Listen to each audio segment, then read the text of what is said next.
सतलोक का अनंत दृश्य, श्वेत सुनहरी रोशनी से भरा लोक। परमेश्वर कबीर साहिब जी दिव्य आभा में खड़े हैं। सोने के महल, कल्प वृक्ष, दूध की नदियां। कबीर साहिब जी शांत भाव से चलते हुए।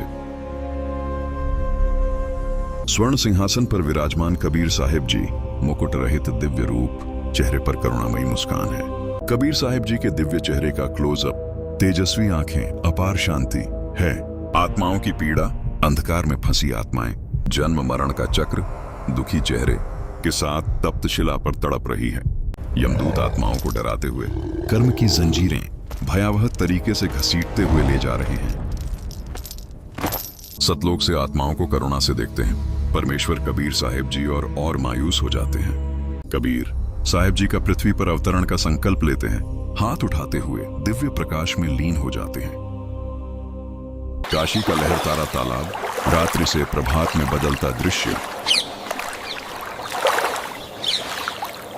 कबीर साहिब जी चमत्कारी प्रकाश सात कमल के फूल पर प्रकट होते हैं। गांव वाले आश्चर्य से देखते हैं कि तालाब दिव्य रोशनी से भरता हुआ दिखाई देता है।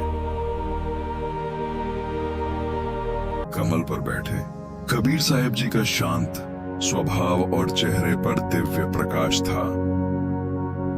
कबीर साहिब जी साधारण कुटिया में रहते थे और सादगी का जीवन व्यतीत करते थे। परमेश्वर कबीर साहिब जी हथकरघे पर कपड़ा बुनते थे और उनके चेहरे पर दिव्य आभा बनी हुई रहती थी। प्रातःकाल कबीर साहिब जी गांव के शांत वातावरण में ध्यान में लीन थे। गांव के आसपास के लोगों की भीड़ कबीर साहिब जी के पास आती थी और ज्ञान सुनती थी। कबीर साहिब जी अपनी मधुर वाणी में सत्य ज्ञान कहते हुए लोगों को समझाते थे। वृक्ष के नीचे सत्य ज्ञान देते हुए कबीर साहिब जी लोगों को सतलोक ज्ञान का मार्ग बता रहे थे। हिंदू, मुस्लिम, अमीर, गरीब एक साथ बैठे श्रोताओं को कबीर साहिब जी सतलोक की ओर संकेत करते हुए समझा रहे थे।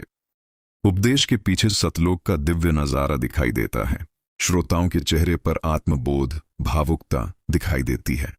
पंडित और काजी वाद विवाद करते हुए कबीर साहिब जी उन्हें शांत करने का प्रयास कर रहे थे।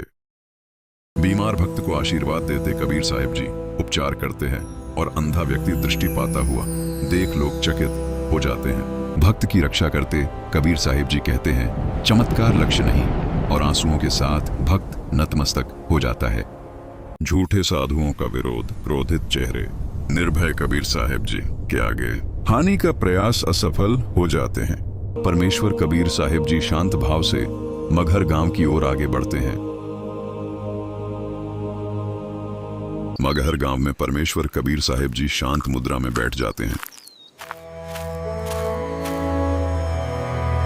देह प्रकाश में बदलती हुई पुष्प की वर्षा होती है। काशी नरेश वीरदेव सिंह बघेल और बिजली खां पठान दोनों उनकी तरफ देखते हैं और दोनों राजा के सामने देखते देखते ही परमेश्वर कबीर जी की देह गायब होकर फूलों में बदल जाती है।